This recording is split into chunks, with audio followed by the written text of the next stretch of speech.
ሰላም ጤና ይስጥልን እጅጉን የተወደዳችሁና የተከበራችሁ የአዲስ ስፖርት ቤተሰቦቻችን እንደምን አላችሁልን? ከእናንተው ከሆነው ከአዲስ ስፖርት የዩቲዩብ ቻናላችን አዳዲስ ስፖርታዊ ጉዳዮችን ልናካፍላችሁ እነሆ በዕለተ ረቡዕ የማለዳ ስፖርት የመረጃ ሰዓታችን በድጋሚ ተገናኘን። ስለምታደምጡን፣ ስለምትከታተሉን፣ ቆይታችሁን ከኛ ጋርም ስለምታደርጉ እጅጉን ከልብ አድርገን ነው የምናመሰግነው።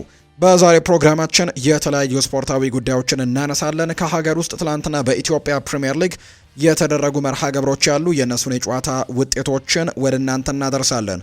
ወደ ውጭ ሀገር ስፖርታዊ መረጃዎቻችን እናመራና ደግሞ በአውሮፓ ቻምፒየንስ ሊግ ዛሬ ምሽት የሚደረጉ ጨዋታዎች ይኖራሉ።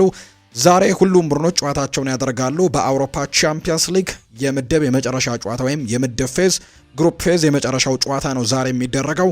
ሁሉም ቡድኖች ዛሬ ነው ጨዋታቸውን የሚያደርጉት። 36ቱም ቡድኖች ዛሬ ጨዋታቸውን ያደርጋሉ። ወደ 18 ጨዋታዎች ዛሬ ይኖራሉ ማለት ነው። እነሱን የጨዋታ ጥቆሞች ወደ እናንተ እናደርሳለን። የትኛው ቡድን የማለፍ ተስፋ አለው የሚሉትንም ጉዳዮች በስፋት የምናነሳ ነው የሚሆነው። ውድ ቤተሰቦቻችን ትልልቆቹን ክለቦች የተመለከቱ ስፖርታዊ ጉዳዮችን እያነሳን ቆይታን ከእናንተ ጋር የምናደርግ ይሆናል። ፉአድ ባሮ ፕሮግራሙን እየመራው ከእናንተ ጋር ቆይታን አደርጋለሁ።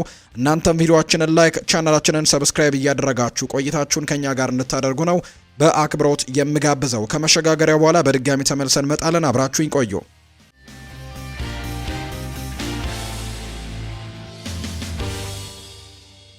የሀገር ውስጥ መረጃን በማስቀደም ነው የዛሬ ፕሮግራማችንን የምንጀምረው። ትላንትና የተደረጉ በሀገር ውስጥ የተደረጉ ጨዋታዎች አሉ፣ እነሱን እናንሳ። በኢትዮጵያ ፕሪሚየር ሊግ መርሃ ግብር ነገሌ አርሲ የሊጉ መሪ ሲዳማ ቡናን 1-0 በሆነ ውጤት ማሸነፍ ችሏል። የነገሌ አርሲን የማሸነፊያ ግብም ዳዊት ተፈራ ነው በመጨረሻው ደቂቃ ላይ በፍጹም ቅጣት ምት ማስቆጠር የቻለው። ሲዳማ ቡና ከ13 ጨዋታዎች በኋላ የመጀመሪያ ሽንፈቱንም አስተናግዷል። በሌላ ጨዋታ ድሬዳዋ ከተማ ከሸገር ከተማ ጋር ያደረጉት መርሃ ግብር 0-0 በሆናቸው ውጤት ነው የተጠናቀቀው። ሲዳማ ቡና 33 ነጥቦችን ሰብስቦ አንደኛ ደረጃ ላይ ሲቀመጥ፣ ነገሌ አርሲ በ29 ነጥቦች አራተኛ ደረጃ ላይ የተቀመጠ ቡድን ነው። ወደ ውጭ ሀገር ስፖርታዊ መረጃዎቻችን በቀጥታ እናምራ። ዛሬ የአውሮፓ ቻምፒየንስ ሊግ የምድብ ፌዝ የመጨረሻው ጨዋታ ወይም የሊጉ ፌዝ የመጨረሻው ጨዋታ ዛሬ ይደረጋል። 8ኛ ጨዋታዎች ናቸው ዛሬ በአውሮፓ የተለያዩ ከተሞች የሚደረጉት። እጅግ በጣም የሚጠበቁ ጨዋታዎች ይኖራሉ። የጨዋታዎቹን ጥቆሞች ወደ እናንተ እናደርስና በተለይ በደረጃ ሰንጠረዡ ከተመለከትን ደግሞ በርከት ያሉ ቡድኖች ተከታታይ በተመሳሳይ አይነት ነጥብ ላይ የተቀመጡ ቡድኖች አሉ። ለምሳሌ ያክል አርሰናል 21 ነጥቦችን ሰብስቦ ወደ ቀጣዩ ስቴፕ ማለፉን ያረጋገጠ ቡድን ነው። ባየር ሚኒክም 18 ነጥቦችን ሰብስቦ ወደ ቀጣዩ ዙር ማለፉን ያረጋገጠ ሌላኛው ቡድን ነው። ነገር ግን ሌሎቹ ቡድኖች ግን ለማለፍ ትልቅ ተስፋ ያላቸው አሉ። ለምሳሌ ያክል ሪያል ማድሪድ 15 ነጥብ አለው። ሊቨርፑልም በተመሳሳይ 15 ነጥብ አላቸው። እነዚህ ዛሬ ጨዋታቸውን ማሸነፍ የሚችሉ ከሆነ በቀጥታ ማለፍ የሚችሉበት፣ አቻም ቢወጡ የማለፍ እድላቸው በጣም ትልቅ የሆነበትን አጋጣሚ እንመለከታለን። ከዛ ውጪ ግን ያሉት ለምሳሌ ያክል 5ኛ ደረጃ ላይ የተቀመጠው ቶትንሃም ነው፣ 14 ነጥብ አለው። 6ኛ ደረጃ ላይ ፓሪስ ሰን ዠርሜን፣ ኒውካስል 7ኛ፣ ቼልሲ 8ኛ፣ ባርሴሎና 9ኛ፣ ስፖርቲንግ ሊዝበን 10ኛ፣ ማንቸስተር ሲቲ 11ኛ፣ አትሌቲኮ ማድሪድ 12ኛ፣ አታላንታ 13ኛ ደረጃ ላይ ነው የተቀመጡት። ከ6ኛው ፓሪስ ሰን ዠርሜን እስከ 12ኛው እስከ 13ኛው ደረጃ እስከተቀመጠው አታላንታ ድረስ ተመሳሳይ 13 ነጥብ ነው ያላቸውና እነዚህ ጨዋታዎች በጣም በጉጉት የሚጠበቁ መርሃ ግብሮች ናቸው። ኢንተር ሚላንም 12 ነጥብ አለው። ጁቬንቱስም እንዲሁ 12 ነጥብ ያላቸው ናቸውና በጣም ትልቅ ፉክክር ይደረግባቸዋል ተብሎ ይታሰባል። የዛሬዎቹ መርሃ ግብሮች የዛሬ የሚደረጉትን ጨዋታዎች እናንሳ። ሁሉም ጨዋታዎች በተመሳሳይ ልክ ምሽት 5 ሰዓት ሲል የሚደረጉ ናቸው። አያክስ አምስተርዳም ከኦሎምፒያኮስ ጋር ጨዋታውን ያደርጋል። ይህ ጨዋታ በሆላንድ በዮሃን ክራይፍ አሬና የሚደረግ መርሃ ግብር ነው። አያክስና ኦሎምፒያኮስ ጨዋታቸውን ያደርጋሉ። ከዛ ውጪ ማለፉን ያረጋገጠው አርሰናል ዛሬ ከካይራት አልማቲ ጋር ጨዋታውን ያደርጋል። በኤምሬትስ ስቴዲየም የሚደረግ መርሃ ግብር ነው። አትሌቲክ ቤልባኦ በሜዳው ዛሬ የፖርቱጋሉን ክለብ ስፖርቲንግ ሊዝበንን የሚገጥምበት ጨዋታ እንዲሁ ከሚጠበቁ መርሃ ግብሮች መካከል አንደኛው ነው። አትሌቲኮ ማድሪድ በሜዳው ኤር ዋንዳ ሜትሮፖሊታኖ አሬና ባለፈው ሳምንት ማንቸስተር ሲቲን 3-1 ያሸነፉትን ቦዶ ግሊምትን የኖርዌውን ቡድን የሚገጥምበት ጨዋታ ዛሬ ይደረጋል። ከዛ ውጪ ባርሴሎና በሜዳው ካምፕኑ የዴንማርኩን ክለብ ኤፍሲ ኮፐንሃቨንን ነው የሚያስተናግደው። የጀርመኑ ክለብ ባየር ሌቨርኩዘን በሜዳው ባይ አሬና የስፔኑን ክለብ ቪያሪያልን የሚገጥምበት ጨዋታም እንዲሁ ይጠበቃል። ቤኔፊካ የፖርቱጋሉ ክለብ በሜዳው ስታዲዮ ዳ ሉዝ ከሪያል ማድሪድ ጋር የሚያደርገው ጨዋታም ዛሬ ከሚጠበቁ መርሃ ግብሮች መካከል አንደኛው ነው። በሌላኛው በቤልጅየም የሚደረገው የክለብ ብሩዥ እና የፈረንሳዩ ክለብ ኦሎምፒክ ደማርሴ ጨዋታ ዛሬ እንዲሁ ይጠበቃል። በጀርመን ሲግናል ኢዱና ፓርክ ላይ ቦሩሲያ ዶርትመንድ የጣሊያን ሴሪኦን መሪ ኢንተር ሚላንን የሚገጥምበት ጨዋታ እንዲሁ ዛሬ ከሚጠበቁ ጨዋታዎች መካከል አንደኛው ነው። ጀርመን ላይ አይንትራክ ፍራንክፈርት እና የእንግሊዙ ክለብ ቶተንሃም ሆትስፐርስ ጨዋታቸውን ያደርጋሉ። በእንግሊዝ አንፊልድ ላይ ሊቨርፑል ዛሬ ከቃራባግ ጋር የሚያደርገው ጨዋታ እንዲሁ ይጠበቃል። ማንቸስተር ሲቲ በሜዳውና በደጋፊው ፊት በኢቲያድ ስቴዲየም የቱርኩን ክለብ ጋላታሳራይን ያስተናግዳል። የፈረንሳዩ ክለብ ሞናኮና የጣሊያኑ ክለብ ዩቬንቱስም ይጫወታሉ። ከዛ ውጪ ናፖሊ በሜዳው ዲየጎ አርማንዶ ማራዶና ስቴዲየም ቼልሲን የሚያስተናግድበት ጨዋታ እንዲሁ ከሚጠበቁት መርሃ ግብር አንደኛው ነው። ፓፎስ እና ስላቪያ ፕራግም እንዲሁ ይጫወታሉ። ፒኤስቪ አይንድሆቨን በሜዳው ኢንደንሆቨን ላይ ማለፉን ካረጋገጠው ባየር ሚኒክ ጋር የሚያደርገው ጨዋታም እንዲሁ አለ። ሮያል ኡኒየን ሴንት ግሎይሴ እና አታላንታ የሚያደርጉትም ጨዋታ በተመሳሳይ ሰዓት የሚደረግ ነው። ዛሬ ከሚደረጉት ጨዋታዎች መካከል ግን በርካቶች በጉጉት የሚጠብቀው ፓርክ ደስ ፕሪንሰስ ላይ የሚደረገው መርሃ ግብር ነው። የአምናው ሻምፒዮን ፓሪስ ሳን ዠርሜን ከኒውካስል ዩናይትድ ጋር የሚያደርጉት ጨዋታ ይጠበቃል። እነዚህ ሁለት ቡድኖች እንደገለጽኩላቸው ተመሳሳይ አይነት ነጥብ ያላቸው ናቸው። ፓሪስ ሳን ዠርሜንም 13 ነጥብ፣ ከዛ ውጪ ደግሞ ሌላኛው ኒውካስል ዩናይትድም በተመሳሳይ 13 ነጥብ ይዘው 6ኛና 7ኛ ደረጃ ላይ የተቀመጡ ቡድኖች ናቸው። ስለዚህ የዛሬውን ጨዋታ ማሸነፍ የሚችል ቡድን በቀጥታ ወደ ቀጣዩ ዙር ማለፉን ማረጋገጥ የሚችልበት አጋጣሚ ይኖራል ተብሎ ይታሰባል። ዛሬ የሚደረጉት ጨዋታዎች እጅግ በጣም በጉጉት ይጠበቃሉ። ከአንደኛ እስከ 8ኛ ደረጃን ይዘው የሚያጠናቅቁ ቡድኖች በቀጥታ ወደ ጥሎ ማለፉ መግባታቸውን ያረጋግጣሉ። በአንጻሩ ከ9ኛ እስከ 24ኛ ደረጃ ድረስ ግን ይዘው የሚያጠናቅቁ ቡድኖች እርስ በርስ በፕሌኦፍ ይጫወቱና አላፊዎቹ ናቸው 16ቶቹን የሚቀላቀሉት። የተሸነፉት ደግሞ ከውድድሩ ውጪ እንደሚሆኑ ነው የተረጋገጠውና የዛሬዎቹ ጨዋታዎች እጅግ በጣም በጉጉት የሚጠበቁ ናቸው። በአውሮፓ ቻምፒየንስ ሊግ የሚደረጉት መርሃ ግብሮች ማንቸስተር ዩናይትድን የተመለከተ መረጃን እናንሳ። ማይክል ካሪክ በቋሚነት ይሾም ይሆን ወይ? በርካቶች የሚጠብቁት ጥያቄ ነው። ማንቸስተር ዩናይትድ በጊዜያዊ አሰልጣኝነት የተረከበው አሰልጣኝ ማይክል ካሪክ በቡድኑ ላይ ጥሩ ውጤቶችን እያስመዘገበ እንደሚገኝ በርካቶች ያምናሉ። ማይክል ካሪክ ጥሩ ውጤት ከማስመዝገቡን ከቀጠለና ጥሩ ድባብን መፍጠር ከቻለ በክለቡ ሊቀጥል ይችላል የሚል መረጃ አሁን ላይ እየወጣ ነው። አሁን ላይ ለዚህ ገና ቢሆንም ማይክል ካሪክ ግን የቋሚ አሰልጣኝነት ቦታውን ሊያገኝ የሚችልበት እድል እንዳለ ነው የተነገረው። ማንቸስተር ዩናይትድ እስካሁን ከየትኛውም አሰልጣኝ ጋር ከስምምነት እንዳልደረሰ ፋብሪዚዮ ሮማኖ መረጃውን አጋርቷል። ከዚህ በፊት እንደተገለጸው ከሆነ ወይም ደግሞ ጊዜያዊ አሰልጣኝ ለመቅጠርም እንቅስቃሴዎችን ባደረጉበት ጊዜ እንደተገለጸው ከሆነ ማንቸስተር ዩናይትድ ምንም እንኳን ማይክል ካሪክ ጥሩ ውጤት አላመጣም በክረምቱ ግን ሌላ አሰልጣኝን እንደሚያመጡና የማይክል ካሪክ ሹመት ጊዜያዊ ብቻ እንደሆነ ከዚህ በፊት ሲገልጹ እንደነበር እናስታውሳለን። ነገር ግን ባለፉት 2 ጨዋታዎች ላይ ያመጡት ውጤት ግን ለደጋፊው ብቻ ሳይሆን ለአመራሩ ጭምር በጣም ትልቅ እንደሆነ በርካቶች አንስተዋልና የዩናይትድ አመራሮች በዚህ ምክንያት ደስተኛ እንደሆኑ፣ ምናልባት ማይክል ካሪክ እድል ሊኖረው እንደሚችል ነገር ግን ምንም አይነት ውሳኔ እንዳልተወሰነ ገና ውሳኔው ክረምት ላይ የሚወሰን እንደሆነ የተገለጸው ነገር ግን ሙሉ ለሙሉ አሁን ላይ የማሰልጠን እድል የለውም ወይም በቋሚነት የመሾም ምንም አይነት እድል የለውም ብሎ መደምደም እንደማይቻል በቀጣይ ጊዜያት በማንቸስተር ዩናይትድ በቋሚ አሰልጣኝነት ልንመለከት የምንችልበት እድል እንዳለው ነው የሚያሳዩ መረጃዎች እየወጡ የሚገኙት። ከቀድሞ ተጫዋቾችና በአሁን ተንታኝነት እየሰሩ ከሚገኙ ሰዎች መካከል አንደኛው ሮይ ኪን ነው። እሱ እንደሚናገረው ከሆነ ግን ማይክል ካሪክ ምንም አይነት ውጤትን ቢያመጣም በማንቸስተር ዩናይትድ ቤት በቋሚነት የማሰልጠን እድሉ ሊሰጠው አይገባም የሚል አይነት ሀሳብን ሲሰጥ ተመልክተነዋል። ነገር ግን ማንቸስተር ዩናይትዶች የቋሚነት እድልን ሊሰጡት እንደሚችሉ ነው የተገለጸው። የማንቸስተር ዩናይትድ የወሩ ምርጥ ተጫዋች ማን ይሆናል? በአሰልጣኝ ማይክል ካሪክ የሚመራው ማንቸስተር ዩናይትድ የጥር የወሩ ምርጥ ተጫዋች እጩዎቻቸውን ይፋ አድርገዋል። በዚህ መሰረትም 3 ተጫዋቾች በእጩ ዝርዝር ውስጥ ተካተዋል። እነሱን እንመልከት። ማታያስ ኩኛ፣ ብሩኖ ፈርናንዴዝ እና ፓትሪክ ዶርጉ የጥር ወር የማንቸስተር ዩናይትድ ምርጥ ተጫዋች ሆነው እጩ ውስጥ እንደተካተቱ ነው መረጃዎች የወጡት። በተለይ ማቲያስ ኩኛ ባለፉት 2 ጨዋታዎች ሲቲንና አርሰናልን ባሸነፉበት ጨዋታ በተለይ ተቀይሮ እየገባም ድንቅ የሚባሉ እንቅስቃሴዎችን አሳይቷል። በማንቸስተር ሲቲው ጨዋታ ላይ ለፓትሪክ ዶርጉ አሲስት ማድረጉን እናስታውሳለን። ከዛ ውጭ ደግሞ አርሰናል ላይ ወሳኟንና የማሸነፊያዋን ጎል ያስቆጠረው ማታያስ ኩኛህ እንደነበር እናስታውሳለንና በዚህ የወሩ እጩ ዝርዝር ውስጥ ተካቷል። ሌላኛው ብሩኖ ነው። ብሩኖም በርከት ያሉ አሲስቶችን በርከት ያሉ ግቦችን ያስቆጠረበት ወር እንደሆነ ይታወቃልና እሱም በእጩ ዝርዝር ውስጥ ተካቷል። በዚህ ወር ልዩ ስራን ሲሰሩ ከነበሩ ተጫዋቾች መካከል አንደኛው ፓትሪክ ዶርጉ ነው። ይህ ተጫዋችም ባለፉት ጥቂት ጨዋታዎች ላይ ወጥ የሆነ አቋምን በማሳየት ጭምር በርካቶችን አስደምሟል። ፓትሪክ ዶርጉም የጥር ወር የማንቸስተር ዩናይትድ ምርጥ ተጫዋች እጩ ዝርዝር ውስጥ መካተቱን ነው የተመለከት ነው። ማንቸስተር ዩናይትድ የግራ ክንፍ አጥቂ ቦታውን ለማጠናከር ፍላጎት እንዳለው የሚያሳዩ መረጃዎች እየወጡ ነው።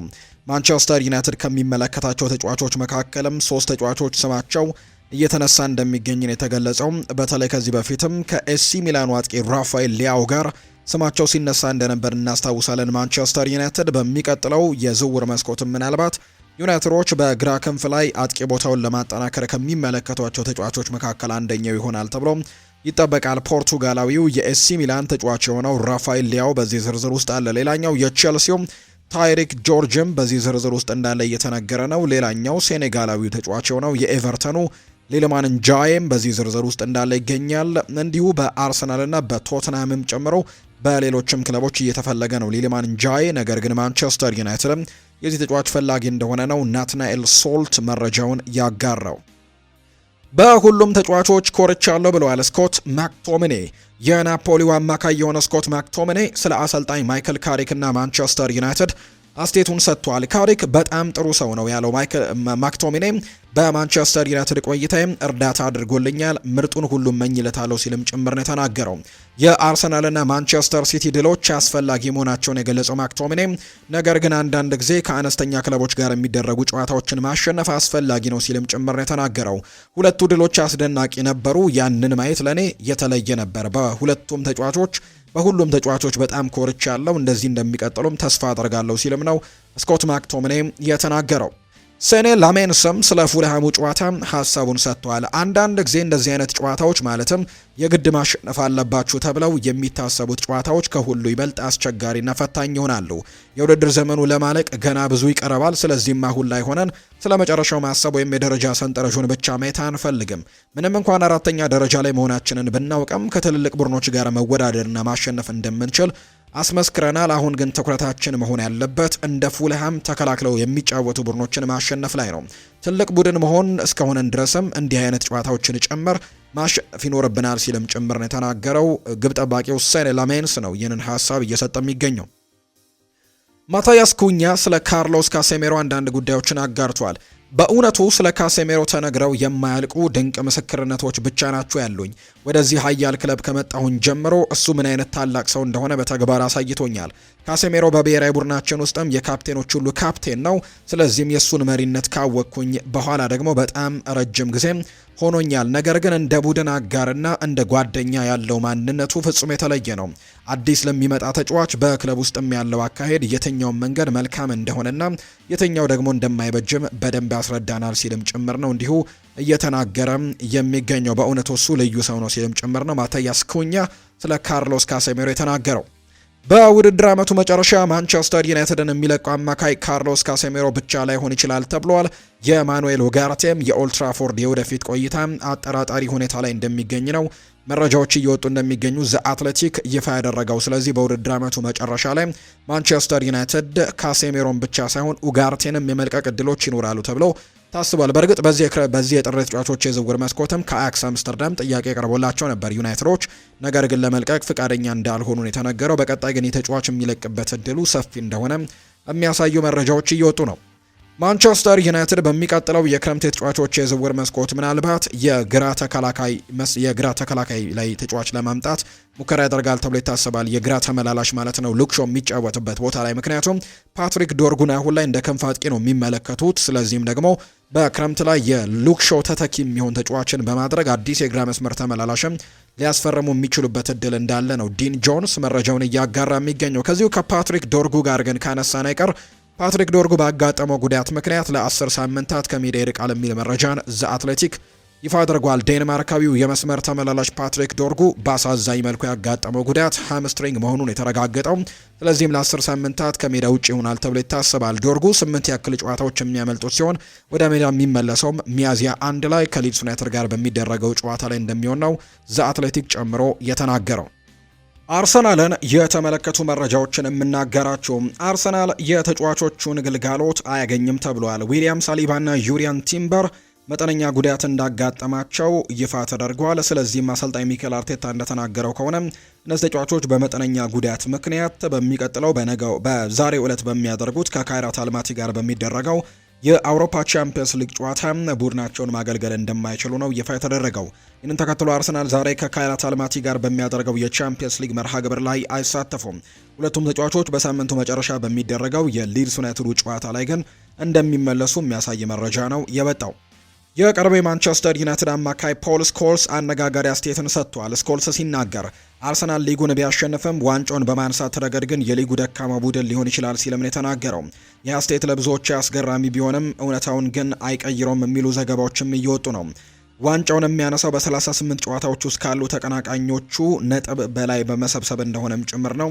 እሱን ደግሞ ከሱ ጋር የነበሩ ሌሎች ተንታኞች ሀሳቦቻቸውን ያነሱት። ነገር ግን ስኮልስ ሲናገር ሌሎች ቡድኖች ዝቅተኛ ውጤት እያመጡ ከመሆኑ ጋር በተያያዘ ሌሎቹ ክለቦች ውጤታቸው በጣም መጥፎ በሆነበት ሲዝን ላይ አርሰናል ዘንድሮ ዋንጫውን ሊያሳካ ይችላል፣ ነገር ግን ደካማው ቡድን ሊሆን ይችላል፣ ሊጉን ያሳካ ደካማው ቡድን ሊሆን ይችላል የሚል አይነት ሀሳብን ጭምር ነው እየሰጠ የሚገኘውና በርካቶች በዚህ ጉዳይ ላይ ክርክር እያነሱ እንደሚገኙ ጭምር ነው እየተገለጸ የሚገኘው። የፖል ስኮልስ ሀሳብ ትክክል አይደለም የሚሉ በርከት ያሉ ሀሳቦችም እየተነሱ እንደሚገኙ ነው ዘገባዎቹ እየጠቆሙ የሚገኙት።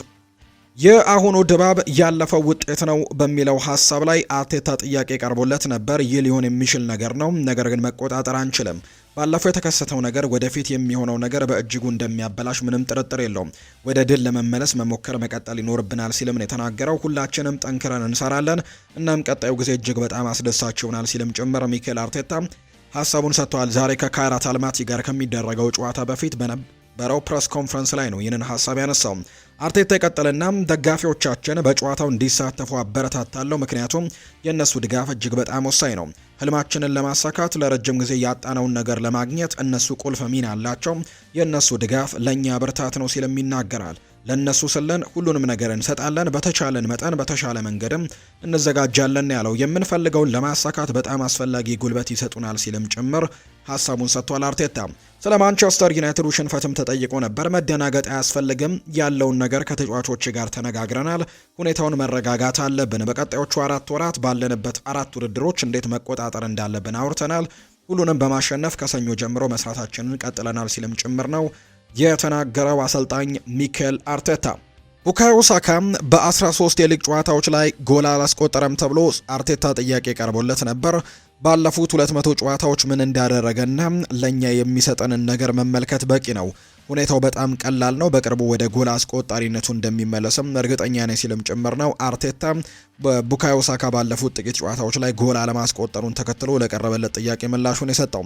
አርቴታ ይቀጥልና ትልልቅ ቡድኖች እንኳን ከቀደሙት የውድድር ዘመናት የበለጠ ነጥቦችን ሊያጡ የሚችሉ ይመስለኛል። አዎ ወይም ምናልባት ከዚያም ያነሰ ነጥብ ያስመዘግባሉ። ይህ ማለት ማንኛውም ቡድን ሊያሸንፍ ይችላል ማለት ነው። እናም በሊግ ውስጥ እያንዳንዱን ጨዋታ ማሸነፍ ምን ያክል ከባድ እንደሆነም ያሳያል ሲልም ጭምር ነው የተናገረው።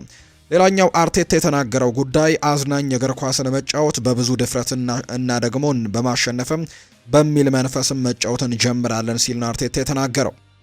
ባካሪ ሳኛ ለኢታሊያን ፉትቦል ፖድካስት አንድ መረጃን አጋርቷል። ካላፊዮሪ ምናልባትም ከዩሪያን ቲምበር ጋር በመሆን አርሰናልን ለረጅም ጊዜ ካገኙት ምርጥ ተጫዋቾች መካከል አንደኛው ነው ብዬ አስባለሁ። ምክንያቱም እነሱ አስተማማኝ ተጫዋቾች ናቸው። በበርካታ ቦታዎች ላይ መጫወት የሚችሉ ናቸው። እነሱ በተለያዩ ቦታዎች ላይ የመጫወት ብቃት አላቸው። ሚኬል አርቴታም በእነሱ ላይ እምነት ሲጥል ደግሞ እንመለከተዋለን። ሁልጊዜም ያላቸውን ነገር ሁሉ ነው የሚሰጡት። ጥሩ ብቃትም ያሳያሉ። ሻምፒየን መሆን ከፈለክም ደግሞ አንዳንድ ጊዜ ይበልጥ የሚያስደንቁ ወይም ፈጣን ተጫዋቾች ሊኖሩ ይችላሉ።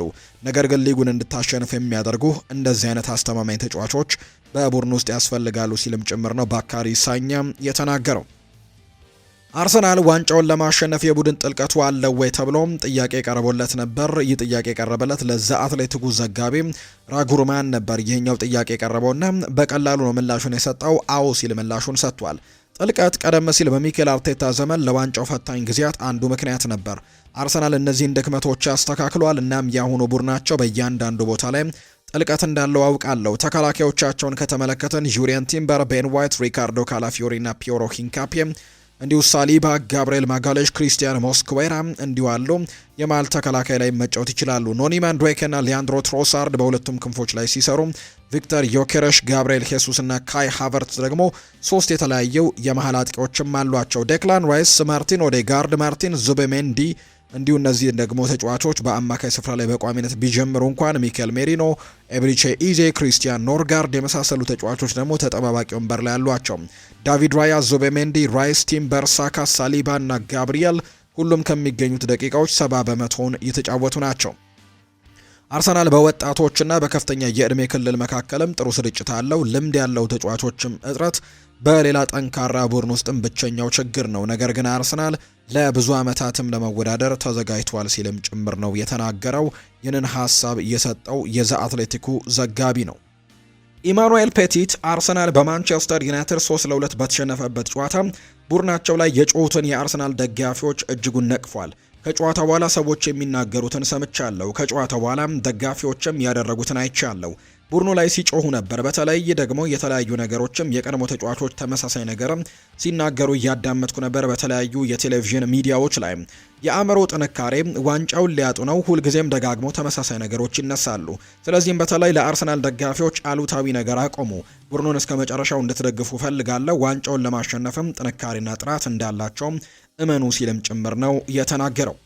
ማርቲን ኦዴጋርድ ለአርሰናል ደጋፊዎችን መልእክቱን አስተላልፈዋል። አሁን ላይ አንድ መሆን ይገባናል። አንድ ላይ እንሁን። አሁንም የሊጉ መሪ መሆናችንን አትርሱ። ስለዚህም አንድ ሆነን አሁንም ዋንጫውን ለማሸነፍ በትልቁ መንቀሳቀስ ይኖርብናል ሲልም ጭምር ነው ማርቲን ኦዴጋርድ ሀሳቡን የሰጠው። አርሰናል የ17 ዓመቱን ብራዚላዊ ራፋኤል ቢሊኒሆን እድገት እየተከታተሉ ከሚገኙ ክለቦች መካከል አንደኛው እንደሆነ ተገልጿል። እንደ ቀድሞው የአርሰናል አጥቂ ኤድዋርዶ ዳ ሲልቫ ሁሉ ቢሊኒሆ የክሮኤሽያ ፓስፖርት አለው። ታዳጊው አጥቂ 18 ዓመት ሲሞላው ወደ ፕሪሚየር ሊግ የመዞር መብት ይኖረዋል። ነገር ግን ከሌሎች የአውሮፓ ክለቦች ከፍተኛ ፉክክር ሊኖር እንደሚችል ነው እየተገለጸ የሚገኘው። ነገር ግን አርሰናል ይህንን ተጫዋች ለማስፈረም ይህንን ታዳጊ ኮከብ ለማስፈረም ግን በትልቁ እንቅስቃሴ እያደረገ እንደሚገኝ የሚያሳዩ መረጃዎችም እየወጡ ነው። በርካታ የአውሮፓ ክለቦች ቪክተር ቫልደፔናስን በጥር ወር ለማስፈረም አቅደዋል ተብሏል። ስለዚህም ደግሞ ይህንን ተጫዋች በዋነኝነትም ለማስፈረም ትልቅ እንቅስቃሴዎችን ያደርጋሉ ተብሎ ይታሰባል። ምንም እንኳን አርሰናል በዋነኝነት በክረምት ለማስፈረም ፍላጎት ቢኖረውም ሪያል ማድሪድ በጣም ተስፋ ሰጪ ተሰጥኦን ለመጠበቅም ቆርጦ የተነሳ መሆኑ ማንኛውንም ስምምነት ለማድረግ እጅግ በጣም አስቸጋሪ እንደሚያደርገው ጭምር የተነገረው። ነገር ግን አርሰናልን ጨምሮ ሌሎችም የአውሮፓ ታላላቅ ክለቦች ቪክተር ቫልደፔናስን ለማስፈረም ግን ፍላጎት እንዳላቸው ነው የሚነገረው። አርሰናል በመጪው የዝውውር መስኮት ሁሊያን አልቫሬዝን ለማስፈረም የሚደረገውን ፉክክር እየመሩ ናቸው። ባርሴሎና ግን ተጨባጭ የዝውውር ጥያቄም እንዳቀረቡ የሚያግዳቸው የገንዘብ እንቅፋቶች አጋጥሟቸዋል። ፓሪስ ሰን ዠርሜን ከአትሌቲኮ ማድሪድ ጋርም ስለ ዝውውር ለመደራደር የሚሞክር ሌላኛው ክለብ ነው ተብሏል። ተወካዩ ፈርናንዶ ሂዳልጎ ከማንም ጋር ስብሰባ አላደረኩም ሲል አረጋግጧል። አትሌቲኮ ማድሪድ እሱን ለመሸጥ ከወሰኑ ከ100 ሚሊዮን ዩሮ በላይ ይጠይቃል ተብሎ እንደሚታሰብ ነው መረጃዎች ይፋ የተደረጉት። ቸልሲን እንመልከት። የቸልሲ ተጫዋች ወደ ልምምድ ተመልሷል። የምዕራብ ለንደኑ ክለብ ቸልሲ ወሳኝ ተጫዋች የሆነው ኮል ፓልመር ወደ ልምምድ መመለሱ ነው ይፋ የተደረገው። ሰማያዎቹ ከናፖሊ የቻምፒየንስ ሊግ ጨዋታን ዛሬ ያደርጋሉ። ከዛ በፊት ግን ትላንትና ባደረጉት ልምምድ ላይ በሰሩት ልምምድ ኮል ፓልመር መሳተፍ ችሏል። ኮል ፓልመር በጉዳት ምክንያት ያለፉት 2 ጨዋታዎች እንዳመለጡት የምናስታውሰው ጉዳይ ነው። ቸልሲ ዛሬ ምሽት ልክ ምሽት 5 ሰዓት ሲል ከናፖሊ ጋር ነው የአውሮፓ ቻምፒየንስ ሊግ የምድብ የመጨረሻ ጨዋታውን የሚያደርገውና በዚህ ጨዋታ ላይ ኮል ፓልመር ሊመለስ እንደሚችል የሚያሳዩ መረጃዎች ወጥተዋል። የለንደኑ ክለብ ቸልሲ የፊት መስመር ተጫዋቹን ታይሪክ ጆርጅን በዚህ ወር ለመሸጥ ማቀዱ እየተነገረ ነው። የ19 ዓመቱ ተጫዋች ታይሪክ ጆርጅ በዚህ ሳምንት ወዴት ማምራት እንደሚፈልግ ከውሳኔ ይደርሳል ተብሎ እንደሚጠበቅ ነው መረጃዎች እየወጡ የሚገኙት። ተጫዋቹን ለማስፈረም የእንግሊዝ፣ ስፔን እና ፖርቱጋል እንዲሁም ደግሞ ጀርመን ክለቦችን ፍላጎት እንዳሳዩ ዘ አትሌቲክ የተባለው የመረጃ ምንጭ ዘግቧል። ሰማያዎቹ ከዝርዝሩ ከ22 እስከ 25 ሚሊዮን ፓውንድም ሊጠይቁ እንደሚችሉ ጭምር የሚያሳዩ መረጃዎች ናቸው በትልቁም የወጡት። እኔም እንደ ቸልሲ ወጣት ተጫዋች በ120 ሚሊዮን ቢገዛልኝ ደስ ይለኝ ነበር ብሏል አንቶኒዮ ኮንቴ።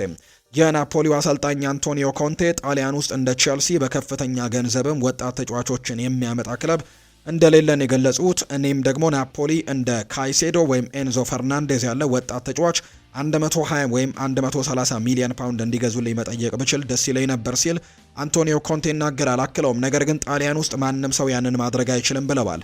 ቸልሲ ለ2 ዓመታት ማሰልጠን ክብር ነበር። የክለቡን ሀሳብና ዛሬ የምንገጥመውን ቡድን ጥንካሬ በደንብ አውቀዋለሁ ሲል ነው አንቶኒዮ ኮንቴም የሚናገሩት። ሮሚዮ ላቪያ ወደ ልምምድ ተመልሷል። ቼልሲ አሁንም በሱ የጨዋታ ቦታ ላይ ተጨማሪ ተጫዋቾችን ለማስፈረም ግን ፍላጎት እንዳለው ነው ሳይመን ጆንስ የተናገረው። ሌላኛው የምናነሳው ጉዳይ አንድሬ ሳንቶስ ኤስቴቫኦ የኔማር ደረጃ ተሰጥቷለሁ ተብሎ ሲጠየቅ ምላሽ ሰጥቷል። አዎ በእርግጠኝነት እሱ ምርጥ ተጫዋች እንደሆነ ነግሬው ነበር። እሱ ያለምንም ጥርጥር ኮከብ ነው። በጣም ጥሩ እየሰራ ነው። ምክንያቱም ሌላ ቋንቋ ካለው የተለየ ባህል መምጣት ቀላል አይደለም፣ ከባድ ነው። ነገር ግን እሱ በጣም በሚገባ ተላምዶታል። እዚህም ሆነ ብሔራዊ ቡድኑ ላይ ከእሱ ጋር በመጫወቴ በጣም ደስተኛ ነኝ ሲል ነው አንድሬ ሳንቶስ ለኤስቴቫኦ ዊሊያን የተናገረው። ፊሊፕ ጆርገንሰን በእንግሊዝ በጀርመን እና በቱርክ ባሉ ክለቦች የሚፈለግ ቢሆንም ቸልሲ ግን ያንን ክፍል ማዳከም አይፈልግም። በተለይም ልምድ ያለው ተተኪ ለማግኘት ጥቂት ጊዜ ብቻ ስለቀረው ግብ ጠባቂውን በክለቡ ማቆየት ይመርጣል ብሏል ዘ አትሌቲክ በመረጃው። ሊቨርፑልን የተመለከተ መረጃን እናንሳ። ሊቨርፑሎች አርኔ ስሎትን በሌላ አሰልጣኝ ለመተካት እስካሁን አላሰቡም። እሱን መደገፍም ይፈልጋሉ ብሏል ቤን ጃኮብስ መረጃውን ሲያወጣ። ሊቨርፑል አሁንም የአርኔ ስሎትን መደገፍ አላቆመም። በውድድር ዘመኑ መጨረሻ ላይ የእሱን ሁኔታ ይገመግማሉ። እናም ሊቨርፑል በውድድር ዘመኑ አጋማሽ ላይ ለውጥ ቢያደርግም ይገርመኛል ሲልም ጭምር የተናገረው ቤን ጃኮብስ። ጄሚ ካራገር ይናገራል። ለቀጣዩ የውድድር ዘመን ወደ ቻምፒየንስ ሊግ ውድድር ማለፍ ካልቻልክ ስለ አሰልጣኙ ፍጹም የተለየ ሀሳብ እንዳለ የምታስበው ያን ጊዜ ነው። 450 ሚሊዮን ፓውንድ ካወጣህና ከፍተኛውን የደሞዝ ክፍያም ካገኘህ በኋላ ከቻምፒየንስ ሊግ አለመሳተፍህ ከባድ ጥያቄዎች እንዳሉትም አስባለሁ። ስለዚህ ምናልባት ዘንድሮ የአውሮፓ ቻምፒየንስ ሊግ ተሳትፎን የሚያጣ ከሆነ ሊቨርፑል ለአርኔ ስሎት እጅግ በጣም ከባድ ሊሆንበት እንደሚችል ገምታለሁ ሲል ነው ጄሚ ካራገር የሚናገረው። ባለፈው ዓመት ሊጉን ያነሳንበት አንደኛው ምክንያት ፓሪስ ሰን ዠርሜን ስላሰናበተን ነው ብለዋል አርኔ ስሎት። የሊቨርፑል አሰልጣኝ አርኔ ስሎት ቡድናቸው ባለፈው ዓመት ሊጉን ያሸነፈው ከቻምፒየንስ ሊግ ተሰናብቶ በቂ ጊዜ ስላገኘ መሆኑን ይናገራሉ። አሰልጣኙ ሲናገሩ ባለፈው ዓመት ሊጉን ያነሳንበት አንደኛው ምክንያት ከፓሪስ ሰን ዠርሜን ጋር ስለተጫወትን ነው ሲልም የተናገረው። ከአውሮፓ ቻምፒየንስ ሊግ ከተሰናበትን በኋላ ለሊጉ ጨዋታዎችም ለመዘጋጀት አንድ ሙሉ ሳምንት አግኝተናል ሲልም ነው ጨምሮ የተናገረው። አክሎም ሊቨርፑል ውስጥ ሁልጊዜም ዓላማው ሊጉን ማሸነፍ ነው፣ ነገር ግን በ30 ዓመት ውስጥ 2 ጊዜ ነው ያሸነፍነው ሲልም ተናግሯል። በዚህ ዓመት ከኛ ጋር ምንም አይነት ውጤት ማስመዝገብ እንደሚጠበቅ አውቃለሁ። በክለብ ውስጥም ምን ተቀባይነት እንዳለውና እንደሌለው ጠንቅቄ እረዳለሁ ሲልም ጭምር ነው አርነ ስሎት የተደመጠው። ጀረሚ ፍሬምፖንግም ሀሳቡን ሰጥቷል። በጣም ጥሩ ስሜት ይሰማኛል። እዚህ ወደ እንግሊዝ መምጣት በጣም ጥሩ ነው። እናም እንደ ሊቨርፑል ላለ ቡድን መጫወት ደግሞ ትልቅ ኩራት ነው። ሁሉም ሰው በቻምፒየንስ ሊግ መጫወት ይፈልጋል። እናም ደግሞ ሁሉም ነገራችንን እንሰጣለን። አንዳንድ ጊዜ እንደ እግር ኳስም በፈለግከው መንገድ ይሄዳል፣ አንዳንድ ጊዜ ደግሞ በፈለግከው መንገድ አይሄድልህም። በእያንዳንዱ ጨዋታ እየተቻለንን ሁሉ እናደርጋለን፣ ነገር ግን አንዳንድ ጊዜ ያ ደግሞ ላይሰራልን ይችላል ሲልም ነው የተናገረው። ጀረሚ ፍሬምፖንግ በሎ ብሎክ ላይ ስለሚጫወቱ ቡድኖችም ተጠይቆ ተጫዋቾች 1-1 ግጥሚያን ማሸነፍ በጣም ምቾት ይሰማኛል። ምን ማድረግ እንደምችል አውቃለሁ። በችሎታ የምተማመናለሁ።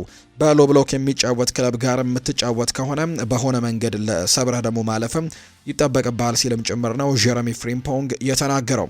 ጀረሚ ፍሬምፖንግ ይቀጥልና ፕሪሚየር ሊጉ ምርጡ ሊግ እንደሆነም ጠንቅቄ ያውቃለሁ ሲልም ጭምር ነው የተናገረው። እንዲሁ ደግሞ በቡንደስሊጋም ምርጥ ሊግ ነው። ስለዚህ አሁን የተለያዩ ነገሮችን ማድረግ የምንችልበት ሊግ ውስጥም እገኛለሁ ሲልም ጭምር የተናገረው። በፕሪሚየር ሊግ እዚህ ካሉት ቡድኖች ጋር መጫወት ትልቅ ልዩነት አለው። በጣም የሚያጠቁ፣ በጣም አካላዊ ጠንካራ የሆኑ ከሞላ ጎደል የተለየ ሊግ ነው ፕሪሚየር ሊግ ሲልም ነው የተናገረው። ጀረሚ ፍሬምፖንግ ይቀጥልና ሊቨርፑል ሻምፒዮኖች ናቸው። እናም ሁሉም ሰው ደግሞ ሊያሸንፈን ይፈልጋል። ይህ የተለመደ ነው። ክለቦች ሻምፒዮን የሆነ ክለብን ማሸነፍ ይፈልጋሉ። ስለዚህም በአንድ መልኩ ከሌቨርኩዘን ባለፈው የውድድር ዘመን የቡንደስሊጋ ሻምፒዮን ጋርም ተመሳሳይ ነው። ሻምፒዮን ከሆንክ ደግሞ ቡድኖችህ አንተን ማሸነፍ ይፈልጋሉ ሲልም ጭምር ነው የተናገረው። ጀረሚ ፍሬምፖንግ ይቀጥልና በሌቨርኩዘን ቤት እያለም ከቃራባግ ጋር ስለመጫወቱ ተጠይቆ ምላሹን ሰጥቷል። ይህ ጨዋታ እንደ ውጣ ውረድ ነበር። 2-0 ወይም 3-0 በሆነ ውጤት እየተመራን ነበር። ከዛም ጨዋታውን መቀልበስ ችለናል። ስለዚህም ምን ያክል ጥሩ እንደሆኑ አውቃለሁ። በእርግጠኝነት በቻምፒየንስ ሊግ ደረጃ ላይ ይገኛሉ። ቀላል ፈተና አይሆንም። እናም ለዛሬው ጨዋታ ደግሞ ዝግጁ መሆን አለብን ሲልም ነው የተናገረው። አርነ ስሎት ስለ ቃራባም ይናገራል። በዚህ የውድድር ዘመን በጣም ጥሩ ቡድንና ለማሸነፍም አስቸጋሪ ቡድን መሆናቸውን አሳይተውናል። ከቼልሲ ጋር 2-2 በሆነ ውጤት ተለያይተዋል። በዚህ የውድድር ዘመንም የቻምፒየንስ ሊግ ጨዋታዎችን ብትመለከቱም ብዙ ጠንካራ ቡድኖች ጋር ተጫውተናል። በጣም ጥሩ ውጤትም አስመዝግበናል። ነገር ግን ይህ ከጥቂት ቀናት በኋላ ደግሞ በፕሪሚየር ሊጉ ላይ አንዳንድ ችግሮች ያምጥቶብናል ነው ያለው። አርነ ስሎት በጆ ጎሜዝ ላይም ሲናገር ለዛሬው ጨዋታ በጭራሽ አይገኝም ሲል ነው ሀሳቡን ያጋራው። አርነ ስሎት ይቀጥልና በሮበርትሰን ላይ ሲናገር በዚህ ዓለም ውስጥ ምንም ግልጽ ነገር የለም፣ ነገር ግን እሱ እዚህ እንደሚቆይ ግን እጠብቃለሁ ሲልም ጭምር ተናግሯል። አርነ ስሎት ይቀጥልና ሊቨርፑል ዓላማው ሊጉን ለማሸነፍ ነው፣ ነገር ግን በርከት ባሉ ዓመታት ውስጥ ያሸነፍነው 2 ጊዜ ብቻ ነው ሲልም ይናገራል። በምንገኝበት አቋም የውጭውን ድምፅ ማስቆም በጣም ከባድ ይመስለኛል። ጥቂት ጨዋታዎችን ብናሸንፍ እንኳን በእያንዳንዱ ሽንፈት ወሬው ይመለሳል። ሊጉን ለማሸነፍ ካልተፎካከረን እንደዚህ ባሉ ክለብ ውስጥም ያለው ወሬ ደግሞ ማስቆም በጭራሽ አይቻልም ሲልም ጭምር ነው የተናገረው አሰልጣኝ አርነ ስሎት። የማንቸስተር ሲቲ ጉዳዮችን የምናንሳ ፔፕ ጓርዲዮላ ለትሬንት አሌክዛንደር አርኖልድ ለየት ያለ አድናቆት ቢኖረውም ማንቸስተር ሲቲ ተጫዋቹን የማስፈረም ፍላጎት ግን የለውም። ተጫዋቹ ማንቸስተር ሲቲ በመጪው የክረምት የተጫዋቾች የዝውውር መስኮት ለማስፈረም ኢላማ ካደረጋቸው ተጫዋቾች ዝርዝር ውስጥ የለበትም ነው የሚለው መረጃው። ማንቸስተር ሲቲ ለኦስካር ቦብ ዝውውርም ከፉልሃም የቀረበለትን የመጀመሪያ ጥያቄ ውድቅ አድርጓል። ነገር ግን ስምምነት ላይ ለመድረስ አሁንም ድርድሩ እንደቀጠለ ነው የሚነገረው። ስለዚህም ኦስካር ቦብ ሊለቅ የሚችልበት እድሉ እንዳለ ጭምር እየተነገረ ነው። የአርሰናልን ጨዋታ አልተመለከትኩም፣ መሸነፋቸውን ግን ሰምቻለሁ ብሏል ጀረሚ ዶኩ። የማንቸስተር ሲቲው ተጫዋች የሆነው ጀረሚ ዶኩ አርሰናል የተሸነፈበትን ጨዋታ አለመመልከቱን የተናገረው። ስለ ጨዋታው የጠየቀው ዶኩ እውነት ለመናገር ጨዋታውን አልተመለከትኩትም፣ ነገር ግን መሸነፋቸውን ግን አይቻለሁ ሲል ጭምር ነው የተደመጠው። ማንቸስተር ዩናይትድ እኛን አሸንፎናል ያለው ዶኩ ነገር ግን ምርጥ ጨዋታ ተጫውተዋል፣ ምርጥ ደግሞ ብቃታችን ላይ አልነበርንም ሲልም ጭምር ነው የተናገረው። አክሎም ብዙ ጨዋታዎች ያሉ ራሳችን ላይ ማተኮርም ይኖርብናል፣ እናም ስራችንን መስራትም ይጠበቅብናል ሲል ቡድናቸውን አሳስበዋል። ገና ከአርሰናል ጋር እንጫወታለን፣ ስለዚህም ብዙ ነገሮች ይፈጠራሉ። የእነሱ ጨዋታ ላይ አላተኩርም፣ ነገር ግን ከተሸነፉ ግን ለእኛ ጥሩ መሆኑ እርግጥ ነው ሲል ጀረሚ ዶኩ ሀሳቡን ሰጥቷል። ፔፕ ጓርዲዮላ ይናገራል። ጎል አስቆጣሪ የሆኑ ተጫዋቾችን ፈጽሞ አቅልለህ አትመልከት፣ ምክንያቱም የሆነ ሰዓት ላይ ዝም ያስብሉሃል። ሊሮይ ሳኔና ኤልካይ ጎንዶዋንም በተቃራኒ ስለመግጠምም ተጠይቆ ነበር። ምክንያቱም ዛሬ ማንቸስተር ሲቲ ከጋላታ ሳራይ ጋር ነው ጨዋታውን የሚያደርገውና ከዚህ ጋር በተያያዘ የቀድሞ ተጫዋቾቹን ዛሬ ፔፕ ጓርዲዮላ ይገጥማል። ስለዚህ ሊሮይ ሳኔንና ኤልካይ ጎንዶዋንን በተቃራኒነት ስለመግጠምም ጥያቄ ቀርቦለት ሲናገር ፔፕ ጓርዲዮላ መጥፎ አይደለም፣ እነሱ ለማንቸስተር ሲቲ ትልቅ አስተዋጽኦን አድርገዋል። እናም እነሱን ማመስገን እፈልጋለሁ። እነሱ አስገራሚ ሰዎችና አስደናቂ የቡድን አጋሮችም ነበሩ። ከእነሱ ጋርም በመገናኘታችን በጣም ደስ ብሎኛል ሲልም ነው የተናገረው። ፔፕ ጓርዲዮላ ይቀጥልና ጨዋታውን ከተሸነፈን በኋላ አንድም ቀን ዳኛውን ወቅሼ አላውቅም። በሊጉና በቻምፒየንስ ሊግ ላይ በዳኝነት ውሳኔዎች ስህተት ምክንያት ብዙ ጨዋታዎችን ተሸንፈናል። ይህም ሆኖ ግን ዳኛው ተጠያቂ ነው ብዬ በፍጹም ተናግሬ አላውቅም ሲል ነው ጓርዲዮላ የሚናገረው። ዛሬ ደጋፊዎቻችን ወደ ኢቲሃድ ስቴዲየም እንደሚመጡና ለኛ ያላቸውን ድጋፍም በደንብ እንደሚያሳዩ እንፈልጋለሁ። ምክንያቱም ጋላታሳራይ ቀላል ተጋጣሚ አይደለም። ስለዚህም የነሱ ድጋፍ ደግሞ በጣም ያስፈልገናል ሲልም ጭምር ነው የተናገረው። ይህንን ሀሳብ የሰጠው ፔፕ ጓርዲዮላ ነው። የሪያል ማድሪድ ጉዳዮችን እናንሳ። ብራዚላዊው የፊት መስመር አጥቂ ኤንድሪክ በውሰት በኦሎምፒክ ሊዮን ጥሩ ጊዜን እያሳለፈ ነው። ኤንድሪክ ባለው አቅም እንደሚያምንና በቀጣይ ስኬታማ መሆን የሚፈልገው በሪያል ማድሪድ መሆኑን ተናግሯል። ተጫዋቹ በሚቀጥለው የውድድር ዓመት ያለውን ምርጥ ብቃትም ለማሳየት ጥሩ እድል እንዲሰጠው እንደሚፈልግ ነው የተናገረው። ይህ እድል የማይሰጠው ከሆነ ግን ክለቡን በድጋሚ በውሰት ወይም ደግሞ የመግዛት አማራጭ ባለው ውሰትም ለመልቀቅ ሊያስብ እንደሚችል ይፋ ተደርጓል። ሪያል ማድሪድ አሰልጣኝ ሻቪ አሎንሶ ለኤንድሪክ ለምን እድል መስጠት እንዳልፈለጉም እንዳልተረዳ ነው ዘ አትሌቲክ የዘገበው። አልቫሮ አርቤልዋ ከሪያል ማድሪድ ጋር በጠንካራ ሁኔታ ራሱን እያሳየ ነው። ከከፍተኛ ጫና መመለስ ቡድኑ ለኤምባፔና ቪኒሲዮስ ግልጽ የመከላከል አስተዋጽኦና በቫልቬርዴ ተሻጋሪ ኳሶችን በመጠቀም ረገድ ቡድኑ ያለ ኳስም ጥሩ እንቅስቃሴዎችን እንዲያደርግ አድርጓል። ከዛ ውጪ ቪኒሲዮስ አስደናቂ ብቃቱን መልሶ አግኝቷል። ቪኒ ቀድሞ ወደሚታወቅበት ድሪብል እንዲሁ ደግሞ በአሲስቱ ዙሪያ ላይም ተጽዕኖ ወደ ማድረጉ የተመለሰ ሲሆን ለተጋጣሚዎችም የማያቋርጥ የችግር ምንጭ ለመሆንም በራስ መተማመኑን መልሶ እንዲያገኝም ረድቶታል። ሌላኛው አርዳ ጉለርና ፍራንኮ ማስታንቱኖን በግንባር ቀደምትነትም ተቀምጠዋል። አርቤሏ የእነዚህ ወጣቶችን በራስ የመተማመን ስሜት ለመመለስ ባሻገርም በሲዝኑ መጀመሪያ የነበራቸውን ቋሚ ተሰላፊ ቦታቸውንም በድጋሚ እንዲያገኙ ረድቷቸዋል የሚል መረጃ ነው የወጣው። አርቤሏ በሪያል ማድሪድ ታሪክ የሰራው ቪኒ ጁኒየርን በመቅረብም የሚሰነዘሩትን ትችቶችን መከላከልና በራስ የመተማመን መንፈሱንም ዳግም እንዲመለስ ትልቅ እገዛን አድርጎለታል። በአርቤሏ ስር ቡድኑ ዳግም ተደራጅቶ እያንዳንዱን ተጫዋችም ቁርጠኛ ሆኖ ወደ ሜዳ እንደተመለሰ ጭምር ነው ዲያሪዮ አስ መረጃውን ያጋራው። አልቫሮ አርቤሏ የተጫዋቾቹን በራስ መተማመን በማጎልበት ጥሩ ስራን እየሰራ ነው ተብሎ ይታሰባል። ከቪያሪያል ጋርም በተደረገው ጨዋታ ያሳዩ ተነሳሽነት እጅግ በጣም ጥሩ የሚባል ነው። ከአንደኛ እስከ 90ኛ ደቂቃ ድረስም በጨዋታው ሙሉ በሙሉ በአንድነት ነበር ጨዋታቸውን ሲያደርጉ የነበረው። ይህም በሻቪ አሎንዞ ያላዩት ነገር እንደሆነና አሁን ግን በአርቫሎ አርቤሎ ስር በጣም ጥሩ ነገሮችን እያደረጉ እንዳለ ነው የሚገለጸው። ጋዜጠኛም ጁዋንሞ ሮድሪጌስ የተናገረውን እንመልከት። ለእኔ ኤምባፔ በጣም ድንቅ እግር ኳስ ተጫዋች ይመስለኛል፣ ነገር ግን በቪያሪያል ጨዋታ ምርጥ ተጫዋች ግን አልነበረም። ከጎሎቹ በስተቀር የመጀመሪያው ጎል የመጣው በቪኒሲዮስ ምክንያት ሲሆን ፈረንሳዊው ቡድኑ 2-0 ለማድረግም ያስገኘውን የፍጹም ቅጣት ምት የመጣውም ያማል ቢያደርገው ኖሮ በዜና ስርጭት በየቀኑ ርዕስና መሪ ቃል ሊሆን የሚችል የቪኒሲዮስ ዲያጎናል ኳስ ነው ሲልም ጭምር ነው ስፔናዊው ጋዜጠኛ የሚናገረው። ፌዴሪኮ ቫልቬርዴ በጣም ጥሩ ሰው ነው። እኔ ደግሞ በቡድን ውስጥ እንድለምድና በደንብም ከሌሎቹ ጋር እንድዋሃድም በደንብ ረድቶኛል ብሏል ፍራንኮ ማስታንቱኖ ሲናገር። ሁልጊዜም ስለ ሁኔታዎችን በቅርብ እናወራለን፣ ብዙ ነገሮችን እንጋራለን። ከሱ ጋር በመቅረብም በአስደሳች ነገሮችን እያሳለፍን ነው። ፌዴ በሪያል ማድሪድ ቤትም ለብዙ ዓመታት ቆይቷል። ከደቡብ አሜሪካ መውጣትና እዚህ ሪያል ማድሪድ መገኘትም ትልቁ ህልም መሳካት ነው። ስለዚህ ፌዴሪኮ ቫልቬርዴ ብዙ ነገሮችን ረድቶኛል ሲል ፍራንኮ ማስታንቱኖ ይናገራል። ሌላኛው የሚነሳው ጉዳይ ደግሞ ፍራንኮ ማስታንቱኖ ያነሳው ስለ ቪኒሲዮስ ጁኒየር ነው። በቀደሙት ጨዋታዎች ላይ ወጥ ያልሆነ አቋምን ስለማሳየቱ ተጠይቆ ነበር። እነሱን ጊዜያት እንደ መጥፎ አቋም ወይም ደግሞ እንደ መጥፎ ወቅት ማብራራት አልፈልግም። እሱ ረዘም ላሉ ጊዜያት በጥሩ ብቃት የተጫወተና አሁንም ከዓለም ምርጥ ተጫዋቾች ውስጥ ስሙ የሚጠቀስ ተጫዋች ነው። እናም እንደዚህ አይነት አጋጣሚዎች ሌሎች ተጫዋቾች ላይ እንደሚያጋጥሙት ተፈጥሯዊ ናቸው። እሱ ምናልባትም በነዛ ጊዜያት ሌላ ወገን የሚጠብቅበትን ደረጃ አላሟላ ይሆናል። ነገር ግን ችግሩ ቪኒ ደረጃ ላይ ያሉ ትልቅ ተጫዋቾች በየጨዋታው ፍጹም የሚባል አፈጻጸምን ካላሳዩ መጥፎ ትችት ይደርስባቸዋል። ነገር ግን ቪኒ ጁኒየር መጥፎ እየተጫወተ እንደሆነ አላምንም። ከቪኒ የምንጠብቀው ደረጃን ባያስመለክተንም መጥፎ ሁኔታ ላይ ግን መሆኑን አይቼ አላውቅም ሲልም ነው ፍራንኮ ማስታንቱኖ እየተናገረ የሚገኘው። በአሁኑ ሰዓት በጥሩ ሁኔታ ላይ እንገኛለን። እንደ ቡድንም በግልም ጥሩ ጊዜን እያሳለፍኩኝ ነው። እንደማስበው የተወሳሰበም የነበረው ሁኔታን መወጣትም ችለናል። በዛም ደግሞ በጣም ደስተኛ ነኝ። በዚህ ዓመት በጥሩ ሁኔታ ተላምጃለሁ። ቀጣይነት ያለው መሻሻልም እያሳየው ይመስለኛል። ቡድኑን ከተቀላቀልኩኝ ጀምሮ ምርጡ ጊዜ ይሄ ነው ሲል ፍራንኮ ማስታንቱኖ ጨምሮ እየተናገረ ነው። ሩዲገር በበኩሉ በማገገም የመጨረሻ ደረጃ ላይ ይገኛል። አሁንም ብቻውን ልምምድ እየሰራ ነው። እናም በየካቲት ወር አጋማሽ ላይ ጉልበቱን በፋሻ በመጠቅለልም በጥንቃቄ ወደ ሜዳ ሊመለስም ይችላል። ዲን ሃውችሰን እና አሴንሲዮን በቅርቡ እያከናወኑ ባለው ጥሩ ደረጃ የሩዲገር መመለስ አስፈላጊ ነው። ነገር ግን አስቸኳይና አንገብጋቢ እንዳልሆነ ግን ዲያሪዮ አስ መረጃውን አጋርቶታል ነው የሚለው ዘገባው። ሌላኛው አንሄል ዲማሪያ ስለ ሪያል ማድሪድ አንዳንድ ጉዳዮችን አንስቷል። የቀድሞ የሪያል ማድሪድ ተጫዋች እንደነበር እናስታውሳለን። ሪያል ማድሪድ ጥሪ ሲያቀርብልኝ አይሆንም ማለት እንደማልችል ግልጽ ነበር። በዓለም ላይ ትልቁ ክለብ ነውና እናም ወደዛ መሄድ መቻል ትልቅ እድል ነበር።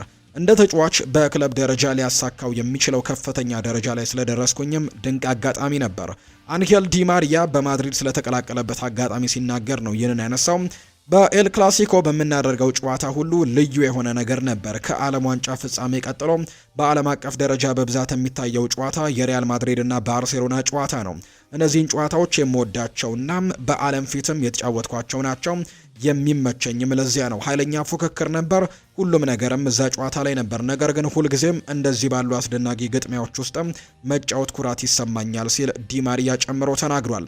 ስለ ፍራንኮ ማስታንቱኖም ተጠይቆ ነበር። ከኔ ጋር እያነጻጸሩት ነው፣ ነገር ግን እንደ እውነቱ እሱ ከኔ የበለጠ በጣም ተሰጥኦ ያለውና የተሻለ ድሪብለር ነው። እሱ ከፍተኛ ጥራት ያለው ተጫዋች ነው። ሻቪ በነበረበት ጊዜም እናም ነገሮች ጥሩ ባልሆኑበት ጊዜም ተተችቷል። ነገር ግን እሱ ገና እየጀመረ ነው። ሙሉ የኳስ ሕይወቱ ከፊቱ አለ። አሁን የተሻለ ስራ እየሰራ ነው። የበለጠ መጫወት ጀምሯል። እናም ብዙ መሻሻል እያሳየ ነው።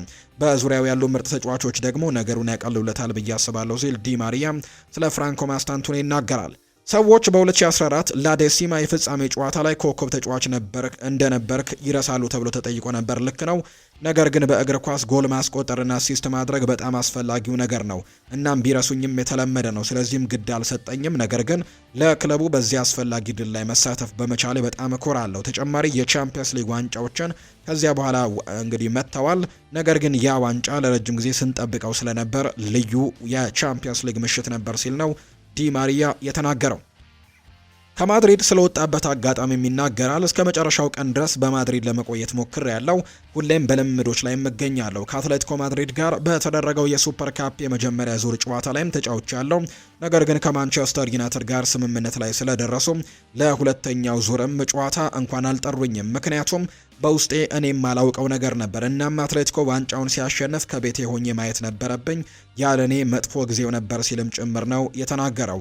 በማድሪድ እኔና ቤተሰቤ በጣም ደስተኞች ነበርን። ነገር ግን አንዳንድ ጊዜ ያልተጠበቁ ነገሮች ይከሰታሉ።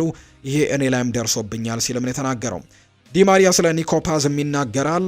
ኒኮፓዝ ለሪያል ማድሪድ የመጫወት አቅም አለው ወይ ተብሎም ተጠይቆ ነበር። አዎ በእርግጠኝነት ከዚህ በፊት ችግሩ ሪያል ማድሪድ ብዙ ጥሩ ተጫዋቾች ስላሉት ነው። እናም በቤንች ላይ እንዲቀመጥ ለማድረግ ወደ ክለቡ መመለስ ጥሩ አይሆንም። ነገር ግን አሁን ላይ በኮሞ መሆኑ ብዙ ነገሮችን እያደረገ ነው። በራስ መተማመኑ ጨምሯል። በብቃትም ካለፈው የውድድር ዘመን በበለጠ የተሻለ ነው። እናም ለሱ በጣም ደስተኛ ነኝ። አሁን ላይ ለትልቁ ክለብም የመጫወት እድሉን ያገኛል ሲል ነው ዲማሪያ ስለ ኒኮፓዝ የሚናገረው።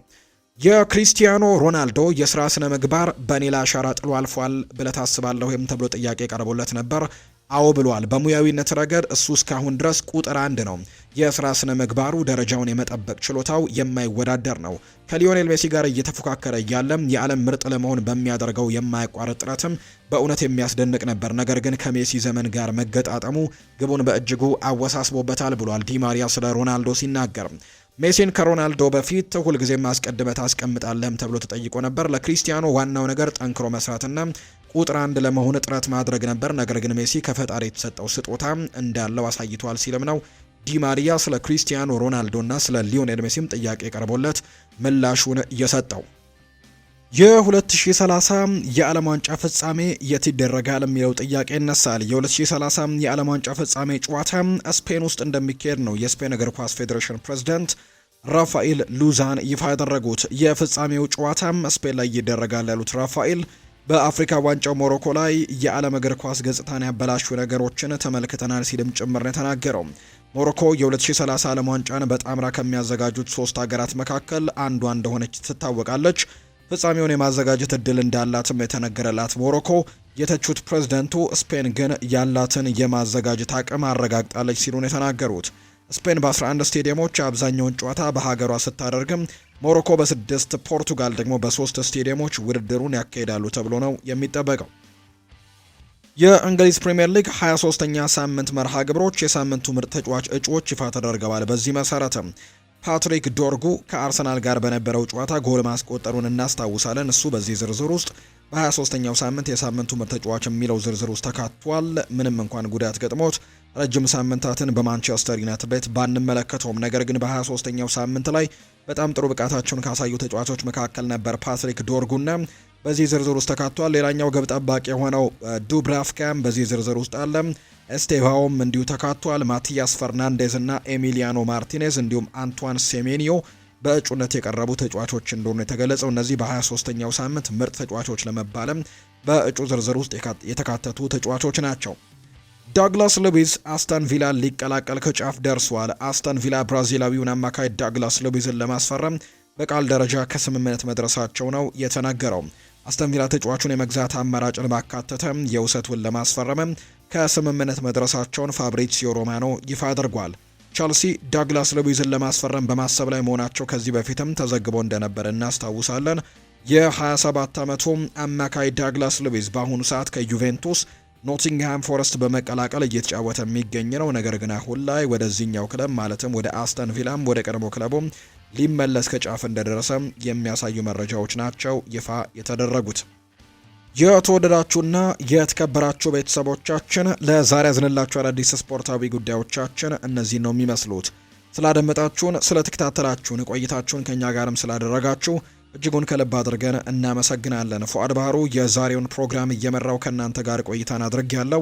በቀጣይ ፕሮግራሞቻችን ሌሎች ስፖርታዊ ጉዳዮችን፣ ሌሎች አዳዲስ መረጃዎችን አካተን በድጋሚ ተመልሰን የምንገናኝ ይሆናል።